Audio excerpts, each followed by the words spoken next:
Hello दोस्तों, आज हम लोग वृत्त के बारे में जानते हैं। वृत्त को अंग्रेजी में सर्कल बोलते हैं। जैसे कि यहाँ पे आप फिगर देख रहे हैं, ये फिगर में यहाँ पे ये सेंटर पॉइंट है, केंद्र बिंदु, इसको ओ से लिखते हैं। और ओ से ए की दूरी को त्रिज्या बोलते हैं, जिसको अंग्रेजी में रेडियस बोलते हैं, आर से लिखते हैं। और ओ बी को भी त्रिज्या ही बोलते हैं। और पूरा यहाँ से यहाँ तक का जो दूरी है उसको व्यास बोलते हैं, जिसको अंग्रेजी में डायमीटर बोलते हैं, इसीलिए डी से लिखते हैं। यानी कि व्यास जो है त्रिज्या का क्या होता है, दुगना होता है। अब इससे संबंधित फार्मूला है जो आप देख सकते हैं स्क्रीन पे है। क्षेत्रफल मतलब एरिया पाई आर स्क्वायर होता है, क्योंकि वृत्त में गोलाकार भाग के लिए हम लोग पाई का इस्तेमाल करते हैं। ये पाई जो है ग्रीक वर्ड है जिससे लिया गया है, और ये पाई का संकेत है।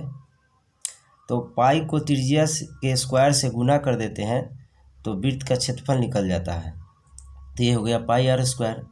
एक और फार्मूला है क्षेत्रफल के लिए, क्योंकि त्रिज्या जो है व्यास का आधा होता है, तो d/2 लिख दिए। व्यास को डायमीटर बोलते हैं, और उसका स्क्वायर करेंगे तो पाई d²/4। तो वृत्त का क्षेत्रफल के लिए ये भी फार्मूला है, आपको याद रख सकते हैं। और व्यास को d बोलते हैं, तो अभी बताया ये 2r होता है, 2 गुने त्रिज्या को r बोलते हैं। और r के लिए d/2 भी यूज़ कर सकते हैं। d का व्यास बोलते हैं, व्यास/2। व्यास का मान होता है 2r। यहाँ से यहाँ तक 2r हो जाएगा, 2r/r काट देंगे तो क्या आ जाएगा, r आ जाएगा। तो ये हो गया। अब आगे पढ़ते हैं परिधि दिया हुआ है यहाँ पे। परिधि को सरकमफेरेंस बोलते हैं, इसलिए c से लिखते हैं। आप देख सकते हैं परिधि का जो मान होता है ये होता है, ये साइड वाले पूरा सर्कल जो है साइड से पूरा हो जाता है, ये परिधि है। और एरिया के लिए टोटल हो जाता है ये सब, लेकिन परिधि के लिए ये साइड वाला हम लोग इस्तेमाल करते हैं। जैसे परिमाप होता है वर्ग का, आयत का, उसी तरह इसका परिधि भी होता है। तो परिधि के लिए हम लोग क्या करते हैं, पाई में 2r से गुना करा देते हैं तो क्या हो जाता है 2πr। आगे है अर्धवृत्त। अर्धवृत्त को अंग्रेजी में सेमी सर्कल बोलते हैं। ये आप देख सकते हैं, ये अर्धवृत्त है। यहाँ से यहाँ तक त्रिज्या, यहाँ से यहाँ तक त्रिज्या, पूरा को क्या बोलेंगे, व्यास। तो इसका क्षेत्रफल जो होता है, वृत्त के क्षेत्रफल होता है उसमें 2 से भाग दे देते हैं। तो वृत्त का क्षेत्रफल पाई आर स्क्वायर होता है, उसमें 2 से भाग दे देंगे। फिर उसी तरह पाई/2, और त्रिज्या का मान होता है d/2। तो आप लिख सकते हैं इसको पाई और d का d² हो जाएगा, 2 का 4 हो जाएगा, गुना करा देंगे तो 8 हो जाएगा। तो पाई d²/8 हो जाएगा। तो ये भी आप याद रख सकते हैं। और परिधि होता है, जो परिधि देता है उसमें 2 से भाग देते हैं। जो हम लोग का पूरा परिधि जो है 2πr, उसमें 2 से भाग दे देते हैं। तो ये हो गया 2πr/2। अब प्लस यहाँ से यहाँ तक तो हम लोग का 2πr/2 हो गया, पर ये भी तो आप हमको लिखना है, ये भी जोड़ना है। तो ये पूरा जो है यहाँ से यहाँ तक 2r है, तो 2r जोड़ दिए, तो 2 काट दिए तो क्या हो गया πr+2r। इसमें से दोनों में से r कॉमन ले लिए तो π+2 हो जाएगा। आगे है वृत्त का चतुर्थांश, क्वाड्रेंट ऑफ सर्कल, मतलब वृत्त का चौथा भाग का क्षेत्रफल और परिधि क्या होता है उसके बारे में जान लेते हैं, क्योंकि इस तरह के सवाल बहुत आते हैं। तो इसका क्षेत्रफल जो होता है, वृत्त के क्षेत्रफल में 4 से भागा दे देते हैं, वही हो जाता है। उसी तरह d/2 से गुना कराते हैं तो हो जाता है पाई d²/16। परिधि में वही होता है, 2πr में 4 से भाग दे देंगे, क्योंकि ये चौथा भाग है यहाँ से यहाँ तक, और ये दोनों जोड़ देते हैं तो ये आ जाता है हम लोग को πr/2। उसी तरह r कॉमन ले लेते हैं, ये हो जाता है। आगे हम लोग को त्रिज्या खंड जिसको सेक्टर बोलते हैं, ये है त्रिज्या खंड। यहाँ से यहाँ तक को हम लोग त्रिज्या खंड बोलते हैं। ये सब इसका क्षेत्रफल यानी कि एरिया निकालना हो तो इसका फार्मूला होता है ये थीटा। अब बटा में टोटल जो है केंद्र पर का कोण 360 बनता है, लेकिन यहाँ से यहाँ तक का हमको लेना है, इसीलिए थीटा का ऊपर रखे हैं और पूरा से भाग दिए हैं। इनटू क्षेत्रफल होता है क्या, वृत्त का πr², उससे गुना करा देते हैं, तो ये θ/360 इंटू πr² हो जाएगा।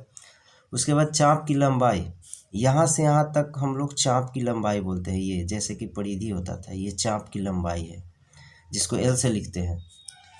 लेंथ ऑफ आर्क बोलते हैं अंग्रेजी में इसको, इसलिए L से लिखते हैं। इसका होता है θ/360, और जो परिधि होता है, आपको याद है परिधि के लिए साइड साइड लिया जाता है, लेकिन यहाँ से यहाँ तक लेंगे तो परिधि क्या हो जाएगा 2πr, उससे मल्टीप्लाई करा देते हैं तो ये चाप की लंबाई हो जाएगा। अब सकेंद्रीय वृत्त में त्रिज्या खंड, सकेंद्रीय वृत्त में भी त्रिज्या खंड होता है। सकेंद्रीय वृत्त उसको कहते हैं जिसका केंद्र एक हो लेकिन दो वृत्त हो। जैसे कि आप देख सकते हैं ये दो वृत्त है, इसमें एक बड़ा एक छोटा है, तो यहाँ से यहाँ तक का त्रिज्या छोटा आर है, यहाँ से यहाँ तक का बड़ा आर है। यहाँ पे आप देख सकते हैं हमने लिख दिया है। तो इसका क्षेत्रफल हो जाएगा θ/360 इंटू पाई। अब बड़ा आर स्क्वायर माइनस छोटा आर स्क्वायर, क्योंकि ये इस भाग का हम लोग का क्षेत्रफल निकालना है जो कलई किया हुआ है। आगे है, अब हम लोग पढ़ेंगे वृत्तखंड, जिसको सेगमेंट बोलते हैं अंग्रेजी में। ये आप देख सकते हैं वृत्तखंड है। ये वृत्त को हम लोग दो भागों में खंडित कर दिया है, यहाँ से AB से नीचे वाले भाग को और AB से ऊपर वाले भाग को। AB से नीचे वाला भाग छोटा है, इसीलिए इसको लघु वृत्तखंड बोलते हैं। खंड का मतलब टुकड़ा करना, और वृत्त को टुकड़ा किया इसीलिए वृत्तखंड हो जाता है नाम इसका। और यहाँ से ऊपर वाले भाग को हम लोग दीर्घ वृत्तखंड कहते हैं, क्योंकि यहाँ से ऊपर वाला जो है ये सब बड़ा है, इसीलिए इसको दीर्घ वृत्तखंड बोलते हैं। तो लघु वृत्तखंड का फॉर्मूला होता है, ये त्रिज्या खंड का जो क्षेत्रफल होता है, यहाँ से यहाँ तक हम लोग का पता है त्रिज्या खंड का क्षेत्रफल जो होता है, उसमें से ये त्रिभुज का क्षेत्रफल हम लोग घटा देते हैं तो ये वाला भाग का क्षेत्रफल मिल जाता है। तो त्रिज्या खंड का क्षेत्रफल θ/360 इंटू πr स्क्वायर माइनस त्रिभुज का क्षेत्रफल 1/2 इंटू आधार इंटू ऊंचाई होता है, तो OA into OB sine theta होगा, क्योंकि यहाँ थीटा यूज़ किया गया है इसीलिए साइन थीटा का यूज़ किया गया है। ये त्रिकोणमिति फार्मूला से लिया गया है। तो ये θ/360 इंटू πr स्क्वायर 1/2, OA का मान r है आप देख सकते हैं, और OB का मान भी r है। r यहाँ पे पुट कर दिया तो हो गया θ/360 into πr square minus r square sine θ/2। ये साइन थीटा की जगह पर जो पाई का मान देता है उसका यूज करके हम लोग प्रश्न को हल करते हैं। आगे है दीर्घ वृत्तखंड का क्षेत्रफल। अब लघु वृत्तखंड का क्षेत्रफल मालूम हो गया तो हम लोग दीर्घ वृत्तखंड में क्या करते हैं, जो ये पूरा वृत्त का क्षेत्रफल है उसमें से ये लघु का वृत्तखंड का क्षेत्रफल घटा देते हैं, तो हम लोग का निकल जाता है दीर्घ वृत्तखंड, यानी ये वाला यहाँ से ऊपर वाला का भाग निकल जाता है। तो वृत्तखंड का क्षेत्रफल माइनस लघु वृत्तखंड, वृत्त का क्षेत्रफल होता है πr स्क्वायर और लघु का तो ये होता ही है, इसको घटा देंगे तो हम लोग का दीर्घ वृत्तखंड का क्षेत्रफल निकल जाएगा। आगे है एक और सकेंद्रीय वृत्त, जिसको हम लोग छल्ला बोलते हैं या वलय भी बोलते हैं, अंग्रेजी में रिंग बोलते हैं। ये आप देख सकते हैं, ये इस भाग का क्षेत्रफल निकालने के लिए इस फार्मूला का यूज़ करते हैं। यहाँ पे देख सकते हो OB जो है यहाँ से बड़ा वृत्त का त्रिज्या है और OA जो है छोटा वृत्त का त्रिज्या है। तो वलय का क्षेत्रफल यानी ये वाला भाग का कलई जो किया हो उसका क्षेत्रफल क्या हो जाएगा, बड़ा πr स्क्वायर में से यहाँ का क्षेत्रफल में से यहाँ तक का क्षेत्रफल घटा देते हैं तो ये हो जाएगा, पाई कॉमन ले लेंगे दोनों, बड़ा r स्क्वायर माइनस छोटा r square, a square minus b square, इसको तोड़ सकते हैं। अब कुछ और उपयोगी फार्मूला है जो आपको इस चैप्टर में मिलेंगे, जिसको हमने लिख दिया है, शायद आप लोग जानते होंगे। वर्ग का क्षेत्रफल जिसको अंग्रेजी में स्क्वायर बोलते हैं, भुजा स्क्वायर होता है, इसको a लिखेंगे, सारे भुजा इक्वल होते हैं आप देख सकते हैं, तो a स्क्वायर हो जाएगा। परिमाप होता है 4 इंटू भुजा, ये 4a हो जाएगा, भुजा को हम लोग a मान लिए हैं।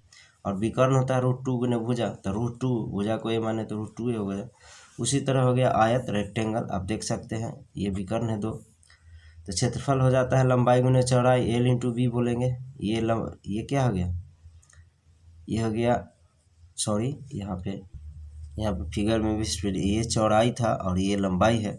इसका फार्मूला तो लंबाई इंटू चौड़ाई, लंबाई को हमने L माना है और चौड़ाई को क्या है B माने हैं।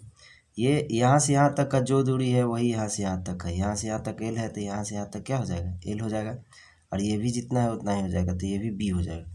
तो L इंटू B हो जाता है। परिमाप होता है 2 इंटू L प्लस B, यानी कि 2 इंटू लंबाई प्लस चौड़ाई, और इसका विकर्ण होता है लंबाई का स्क्वायर प्लस चौड़ाई का स्क्वायर। उसी तरह अंग्रेजी में L square plus B square बोलते हैं। तो दोस्तों आगे अब हम लोग चलते हैं, इससे संबंधित सवालों को हल करते हैं।